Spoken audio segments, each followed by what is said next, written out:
Hello there, my friend, and welcome back to another episode of the Minecraft Survival Series. I'm your host, Dr. Banana, PhD, and we are standing in front of the last building that I made in the last episode, the Apothecary, the Dark Potion Shop. This build I am so incredibly proud of. I have not done something like this before, and I'm so happy with how the aesthetic turned out, and I don't know what it is about the camera angle, but I look tiny compared to this thing.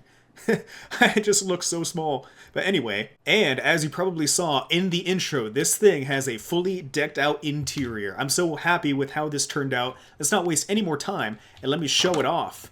Going on inside, I just love the vibe that this thing brings. I am so happy with the dark, moody, but comfortable and inviting atmosphere that this provides. Walking on over here, you were just drawn to the intricate machinery of the boilers here that are right above the semi-automatic brewing system, and I just love how it turned out. I just find it so cool. I was really trying to find a way how to create kind of the different color potions that are on top of this thing that are bubbling and brewing, and I'm so happy with how it turned out. We have the block of soul sand over the little bubble columns here. The water columns giving some bubbling and some life.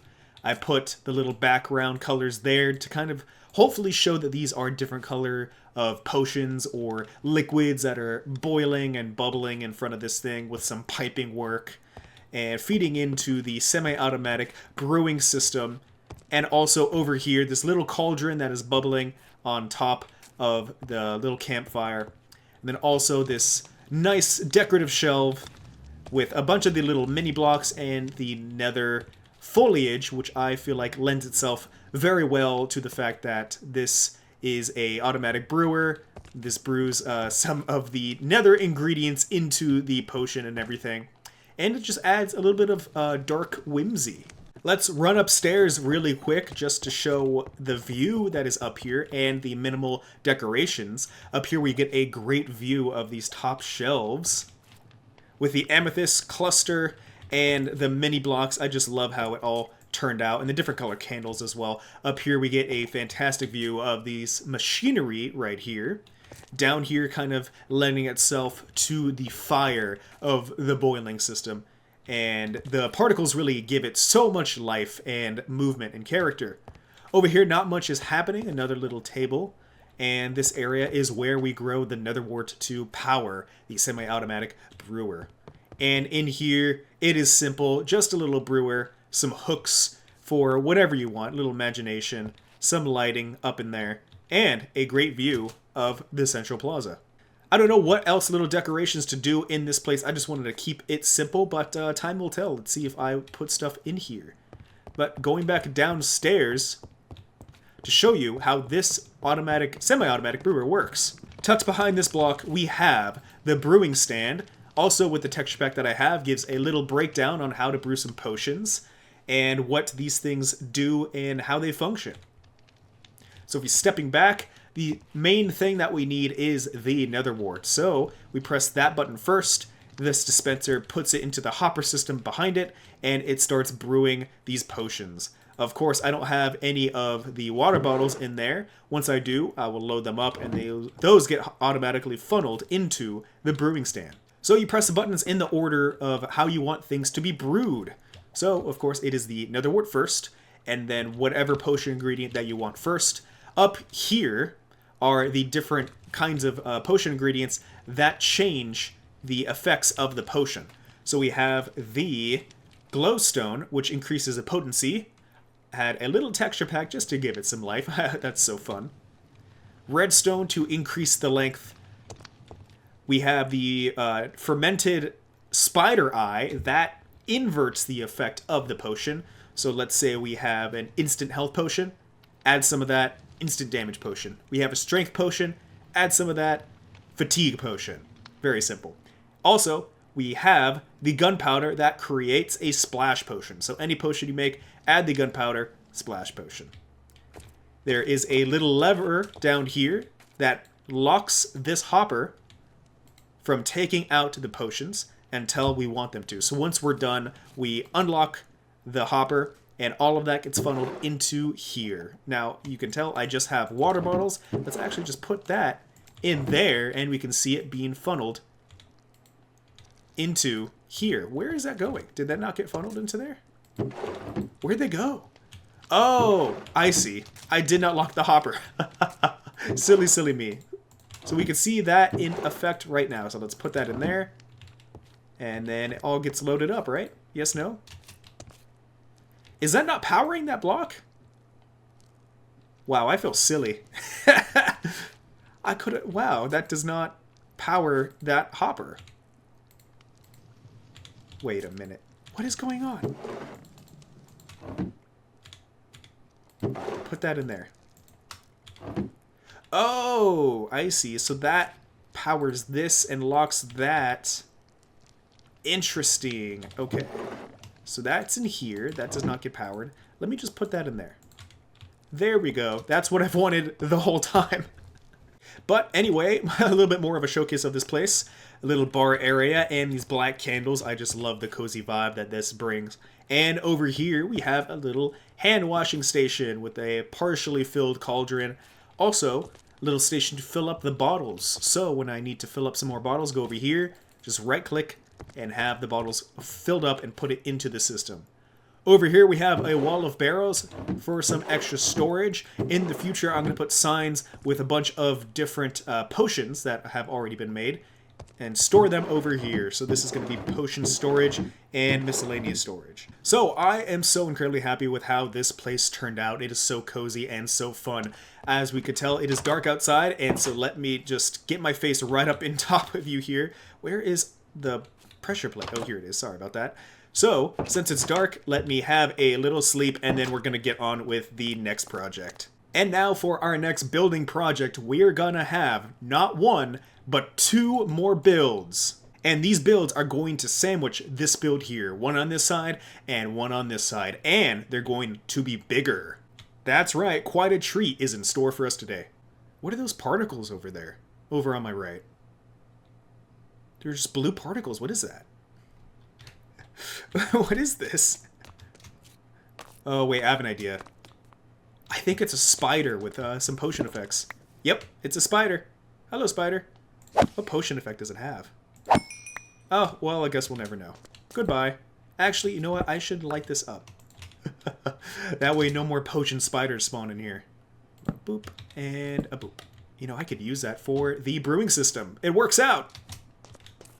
Alright, so what projects are we going to have here in this area? We're going to sandwich this building on either side. One large, wide building here, and then one large, tall building here. And I am so incredibly excited to add buildings to this area. And now I need to go and collect a ton of resources. 1.21 is out, and we have updated the server. Now we have access to all of the different kinds of new blocks that this update brings. So I want to showcase that in this build and incorporate a ton of tuff.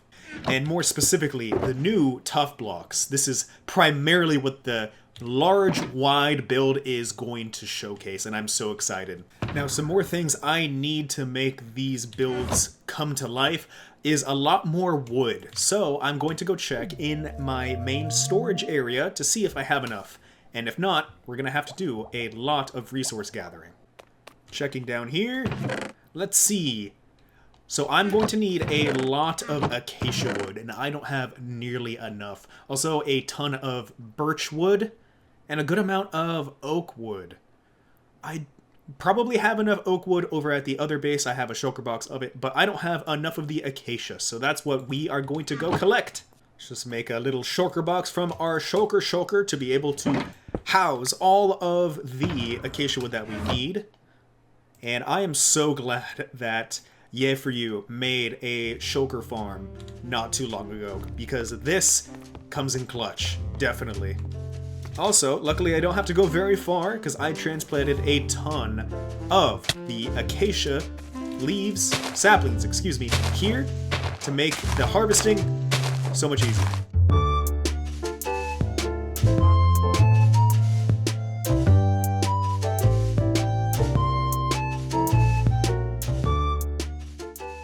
Alright, so that was a fun little gathering time lapse. This are our And this should be plenty for our build. What is our build? I have not told you yet. Let me turn to face you.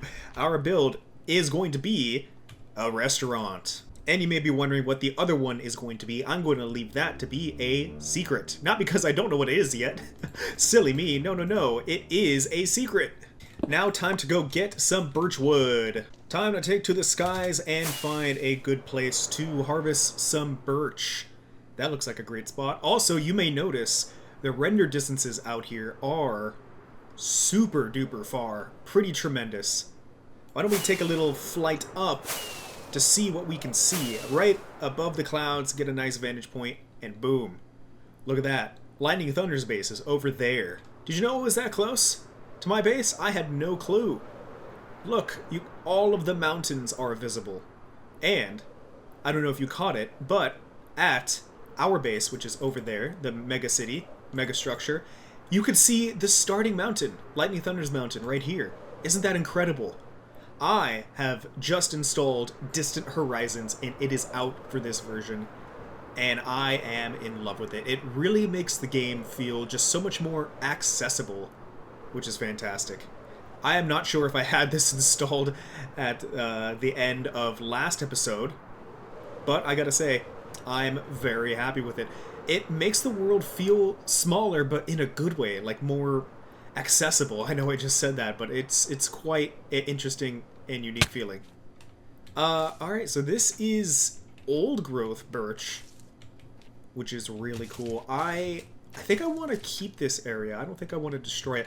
But, you know, I will prioritize the smaller trees. So I'm just going to focus on the smaller birch trees here, because the larger ones only generate naturally in the world when it first starts, but you can't grow them.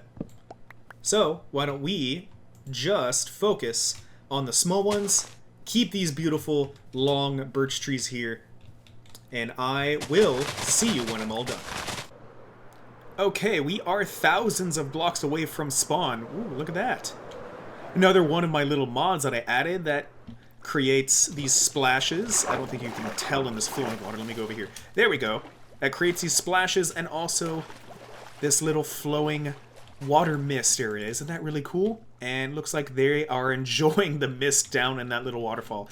But I am out here, thousands of blocks away, in the desert, so that I can get a ton of, what is this? Sand and sandstone for one of the upcoming builds. And you could tell that the terrain out here is a little weird. This is a byproduct of a lot of the mods that I have installed for very far render distances. Like that, super duper far away. But I haven't explored these chunks since I've updated or installed this mod. And the edges are a little weird. In order for this to work, I need to be able to explore all of these chunks, and it just holds the memory of them. That way I can see them far away. But it creates very interesting little artifacts like that. Interestingly enough, that isn't an error. That is how that terrain generated. So there is some interesting terrain generation errors out here when the first original seed of this world happened to be merged with another seed, which is really, really weird. This is the only time I've ever experienced that, where this original seed of when this world was first generated, those chunks stayed there and merged into another seed, which I have never encountered before, which is crazy. So I will continue to get a ton of sand and sandstone. I might explore this little area and show you if there's anything cool. See, there's an example of the weird terrain generation. It's so weird out here. I don't know how that works. But anyway, I'll do this, and then we'll get on to the next collection area. I need to get a ton of spruce wood. I don't know if I have enough, so I have to check if I have enough spruce wood, get a ton for the interior of one of these upcoming builds. So, see you soon. Now that I'm here chopping down some of these trees, I do realize that I have an entire shulker box that has a ton of these logs. So, I don't need to collect... Oh my goodness. A little glitch lag there. That was a little scary. I realize I don't need to collect that much of this wood, but while I'm here, I decided to show a little not hack, I guess, little method of collecting this that goes pretty quickly. As you can tell, I just flew up to the top of the tree and just chopping straight down. I used to start at the very bottom and go in a little spiral staircase all the way towards the top. If you don't have an elytra or don't have like a quick method up to the top of the tree, that is probably the best way to go, starting from the bottom, doing a little spiral staircase. But if you have ender pearls or scaffolding or an elytra, just going all the way to the top of the tree and starting at the very top, chopping it down from the top to the bottom is the fastest way to go that I have found.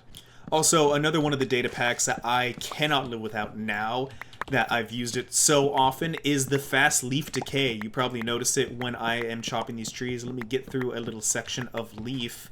But the moment that I get down far enough, then all of these leaves, or at least most of them, are going to disappear instantly. Now, why is it not working with this? There we go, now it's working. I also need a ton of oak wood, and how I devised I'm going to get some is this here. I'm going to grow up a ton of these azalea bushes, since they give you oak wood, which I think is really cool.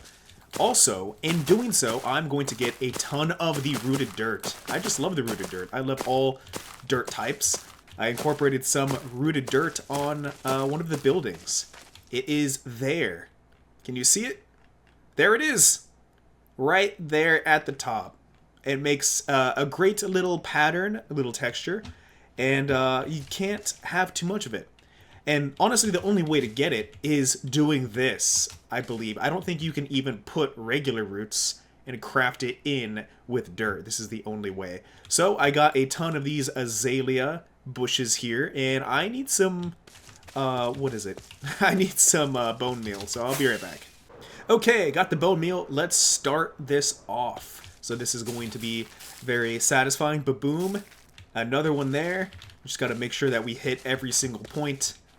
And this is going to start pushing us around very soon. Also, this gives us a great opportunity to get a lot of these leaves here.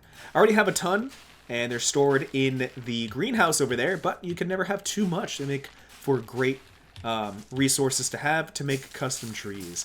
And eventually I want to deck this place out with a ton of custom trees to really give it some life and some character, and to make it feel much more connected to nature and natural as well. So I'm going to do this and then chop a ton down, then I'll show you how much rooted dirt that we have from everything here. Okay, it's finally done. I got quite a bit of resources from this, probably about a full shulker box worth of the oak wood that I distributed between 2 different shulker boxes. And this is quite a bit of rooted dirt. I think this is 3 stacks, which I am very excited to harvest up. And it has its own unique break sound. That is really cool. Rooted dirt galore. Let me collect this up and get on with the next project. Okay, so we're finally done with all of the resource gathering. We have all of the items that we need to get this build going. So, why don't we just start with a building time lapse.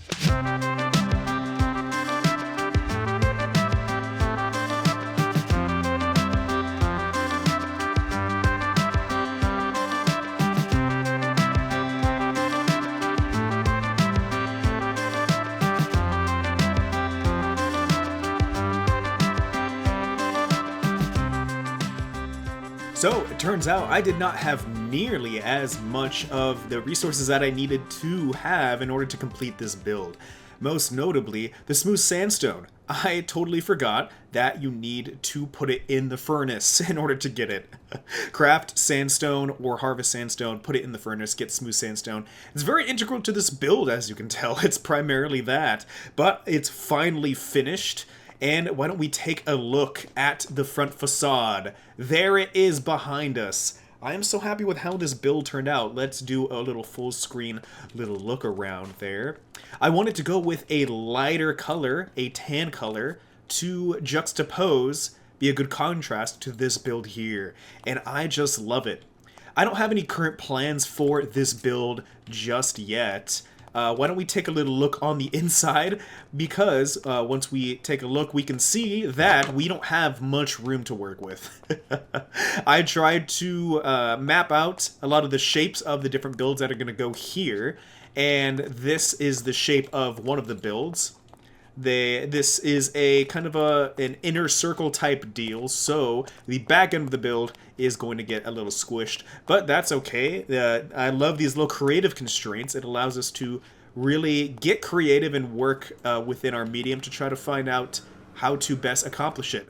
This building is giving kind of like an apartment style build, which I really like. It really lends itself to the old-timey, old-fashioned townhouse or town apartment, downtown apartment, whatever I'm trying to say. You know what I'm talking about. Feeling to this downtown area. As you can tell, I'm a big fan of starting the base a little darker and then getting lighter as we go on up. And I feel like that works here. A lot of the rain that would happen in this world would collect down here, and also it being close to the street, it's going to pick up a lot more hands, a lot more use and wear and tear. And I just feel like it helps draw the eye up as well. Speaking of drawing the eye up, I tried to create a weathered look at the very top on the roof, and I feel like it works very, very well. I just love these new tuff blocks in this 1.21 update, and I tried to show them off here. When we take a little look, a little zoom in, you can see a lot more of the detail up close, incorporating the standard tuff block and then the tuff stone bricks there. And I just love it. It really adds to the feeling of this thing. Okay, so let's continue preparing the blocks for this next build behind us. And what we're going to need is a ton of iron, and I know just the place to go, right over there.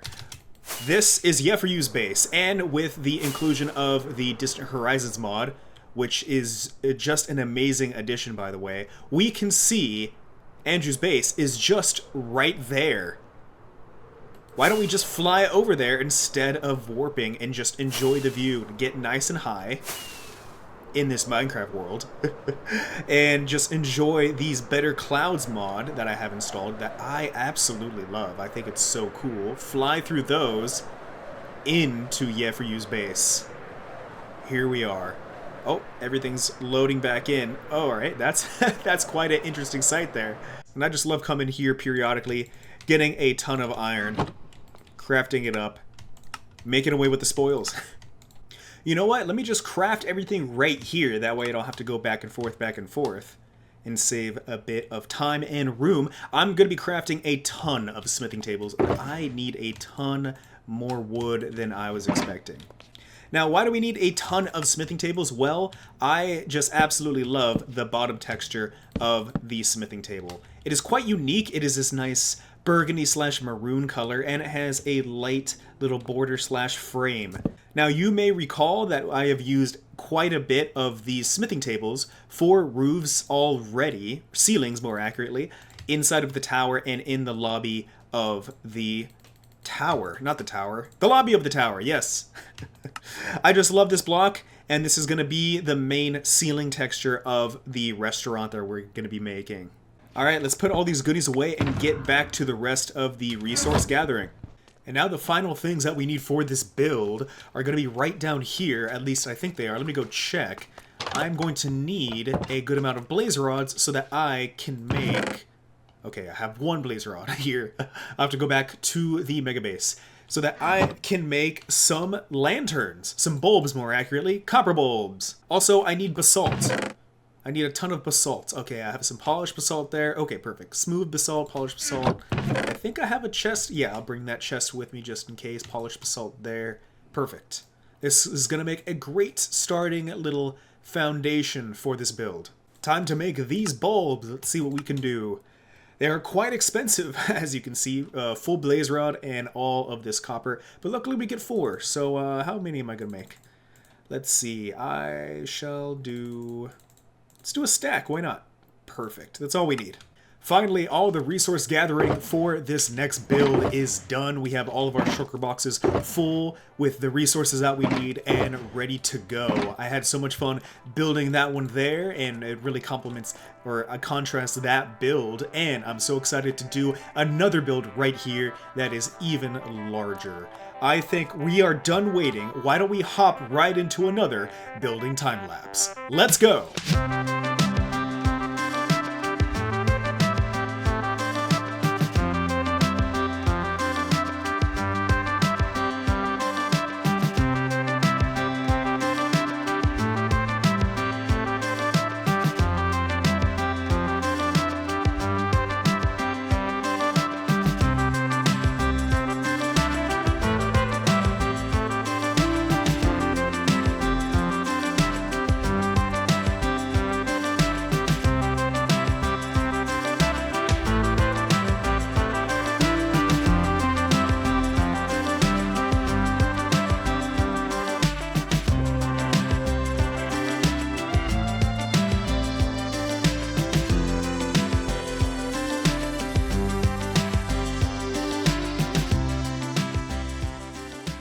And with that, we have yet another build and another time lapse complete. Why don't we turn around and take a look at the build that we just finished here.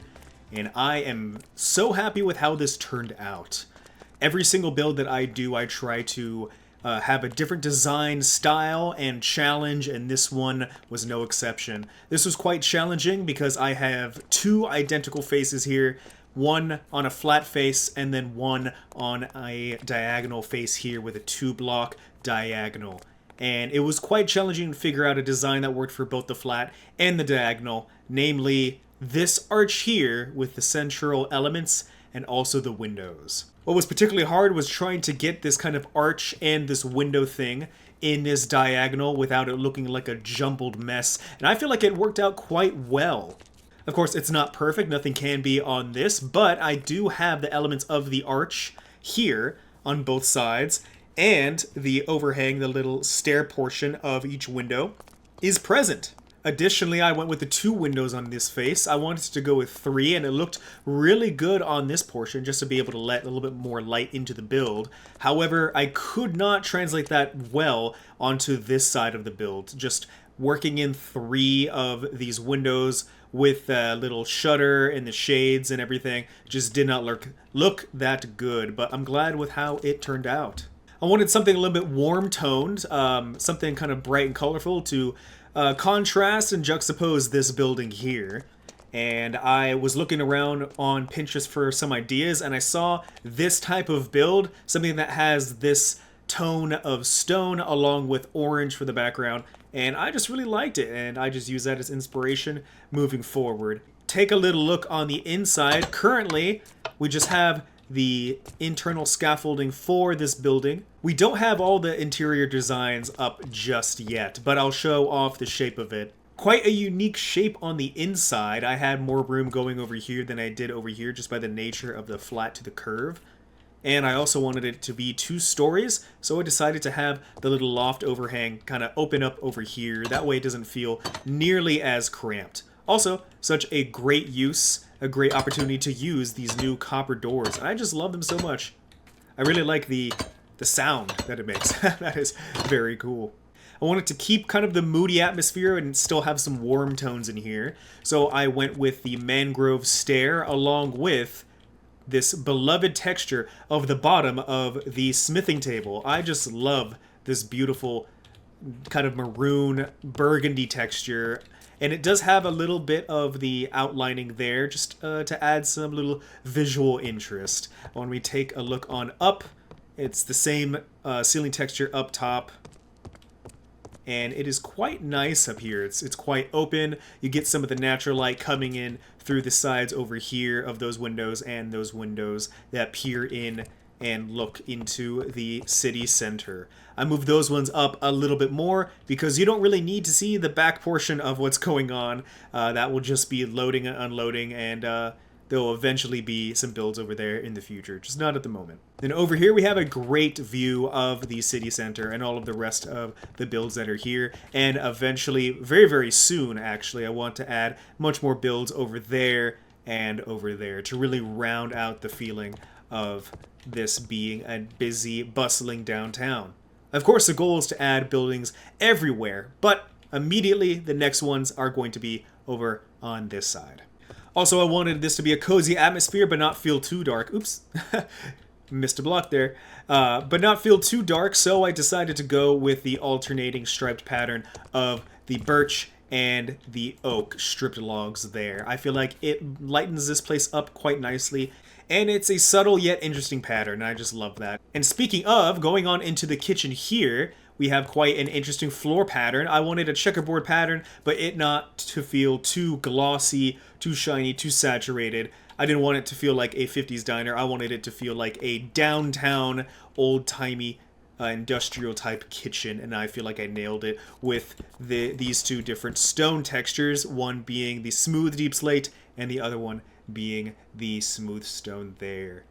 And lighting up this area with the lighter block of the calcite, and I just love this new tuff block.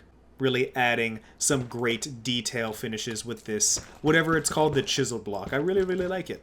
So I am so happy with how this build turned out, and I cannot wait to add a ton of interior details to this build. Getting 2 builds done in the same episode is always such a treat. I am happy that I had the motivation and the time to be able to knock these 2 out at the same episode with 2 building time lapses. That is always so much fun. I don't think I can leave you with just that. I think you deserve a full interior, and I think we're going to get started on that with this building behind me, the new restaurant, and I'm excited to get it all put together. Now, I'm going to need quite a bit of different blocks in order to make this interior, and I'm going to start on my collection. This is the box that I started gathering and assembling. I am not going to need the smithing tables or this button. I don't think this button.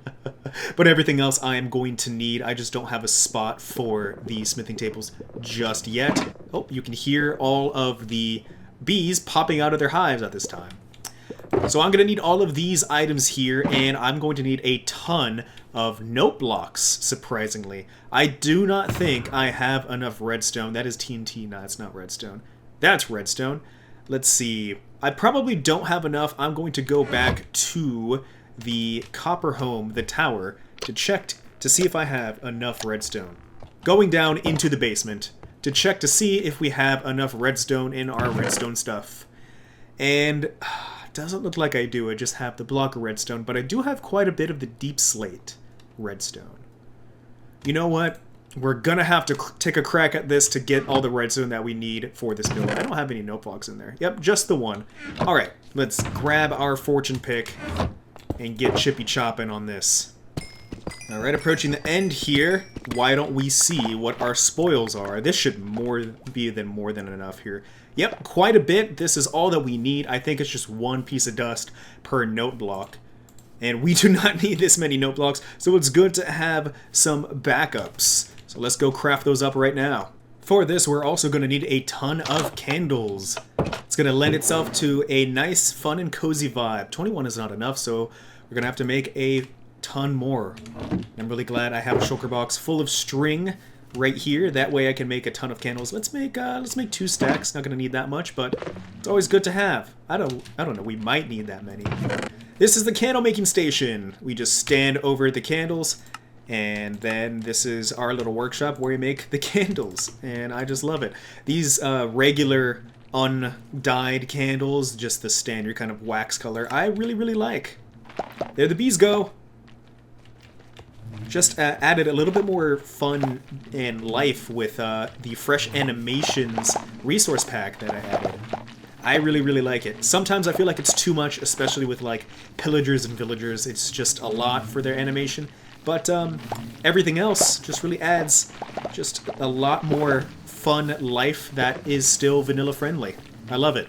So here's a prime example of what I was talking about with the Fresh Animations. Look at that. It's subtle, but it just gives it a little bit more life and dimension. Something that's kind of freaking me out is their ability to move their eyes. That's not something that you're really used to here in this game, but yeah, so this is the look of the cows, and here are all of the sheep. Alright, their eye movement is a little bit more subtle, it's a little bit less freaky, but still kind of unsettling, but yeah, I like the way that they move, it's pretty neat.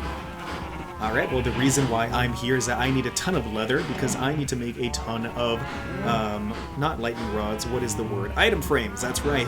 So, the next part is gonna be a little sad, so let's look away. Okay, so I say this is exactly how much that we need. We already have about half a stack or a little bit more, and this should be plenty.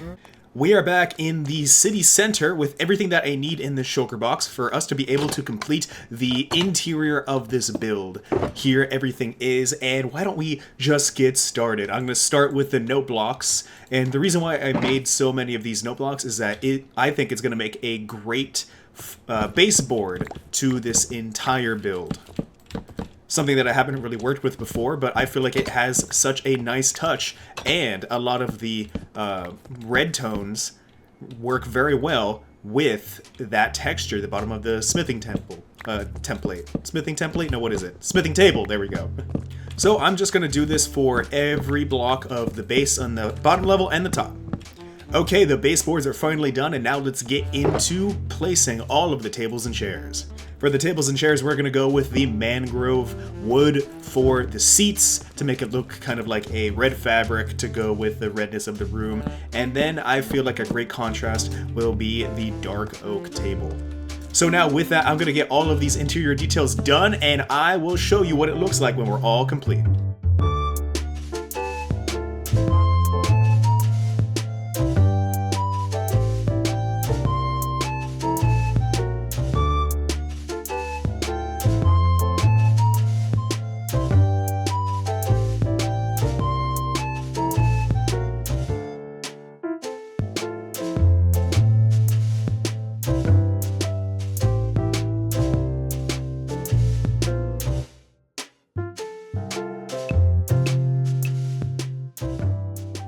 And for the final touch, we are going to add some curtains to these windows. I have some custom banners here that I created, and I think it works so well.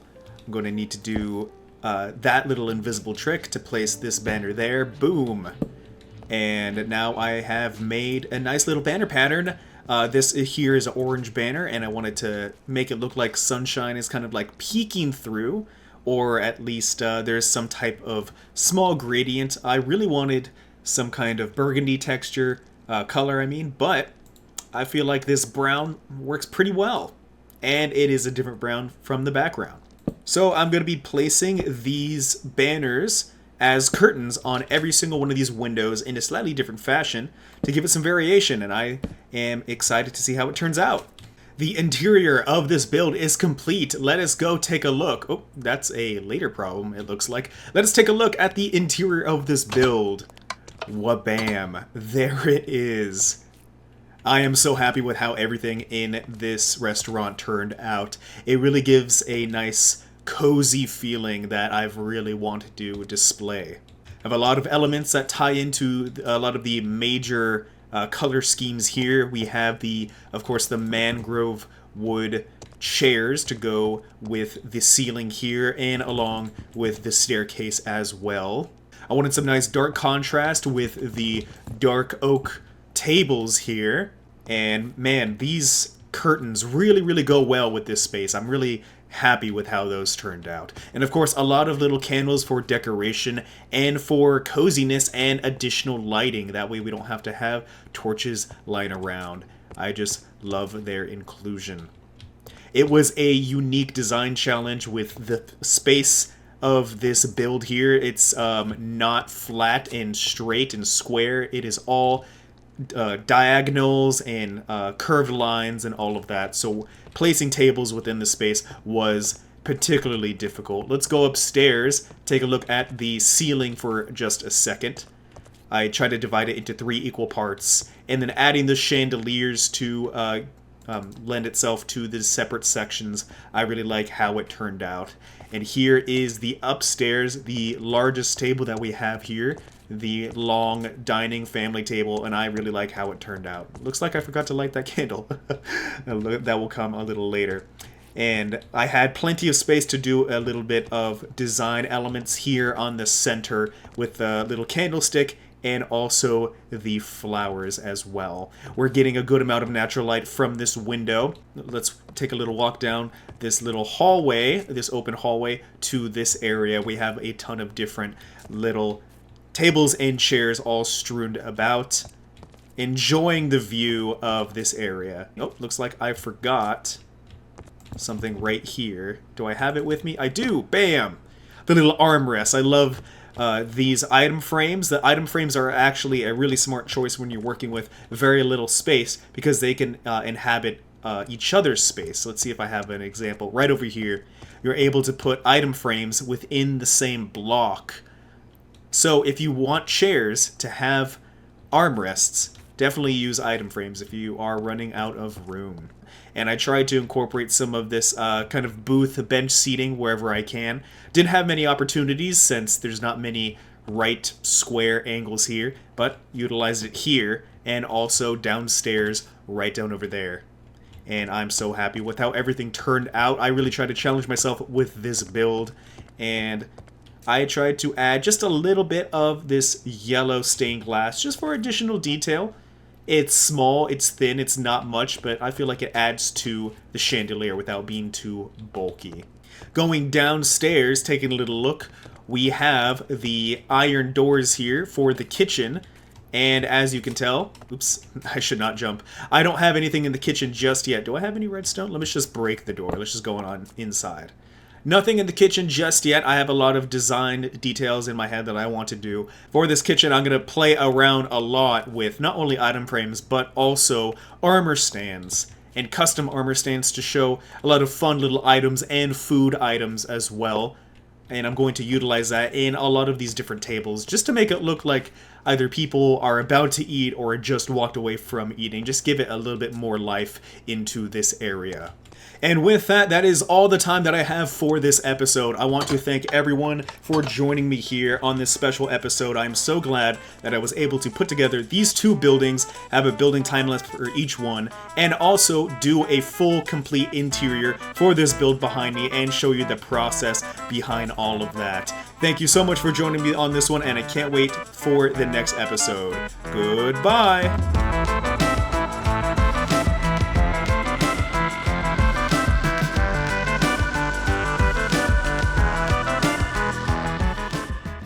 I'm just yammering. I don't know what I'm saying. Yammering. That's what I went. I can't speak today. Double whammy. A double rainbow across the sky. Come on.